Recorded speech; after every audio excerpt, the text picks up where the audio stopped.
కి తర్వాత 2004 దాకా 1.75 ఇచ్చుకొచ్చారు. ఎన్టీఆర్ 35 ఇస్తే చంద్రబాబు నాయుడు 70 ఇచ్చేశారు. 5 ఏళ్ళు అదే అమౌంట్ ఇచ్చారు. ఆ తర్వాత రాజశేఖర రెడ్డి దాన్ని 200 చేశాడు. రాజశేఖర రెడ్డి ఉన్నంత వరకు 200 అయ్యింది. ఈవెన్ ఆ తర్వాత కూడా రోసయ్య వచ్చిన కిరణ్ కుమార్ రెడ్డి వచ్చిన 200 ఇచ్చారు. దాన్ని చంద్రబాబు పాదయాత్ర సందర్భంగా 1000 అని ప్రకటించారు. ఆయన 1000 అమలు చేశారు. అట్లాగే దాన్ని 2000 ఇస్తానని జగన్ చెప్పాడు పాదయాత్ర సందర్భంగా. అప్పుడు 2000 చంద్రబాబు గారే అమలు చేశారు చివరిలో.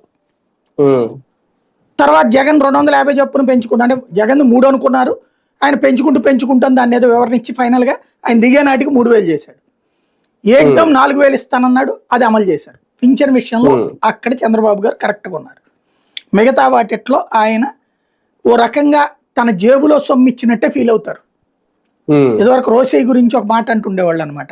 ఏదైనా పథకం అనగానే ఏది అప్పుడు ఆ డబ్బులు ఈ డబ్బులు రాజశేఖర రెడ్డి పథకాలకు సంబంధించింది కాకుండా మన సొంత పెడదామండి అంటే, మీరు చంపాకుండా బాబు డబ్బులు యాడ్ ఉన్నాయి మన దగ్గర అకౌంట్ అంటే అంటుండేవాడట.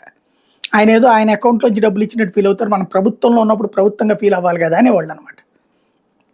ఆయన ఈలోపు దిగిపోయారు, అయిపోయింది రోసయ్య గారిది. కిరణ్ కుమార్ రెడ్డి రూపాయికే బియ్యం పెట్టాడు, అది రోసయ్య టైంలో వచ్చిన ప్రపోజల్. అట్లుంటాయి వ్యవహారం.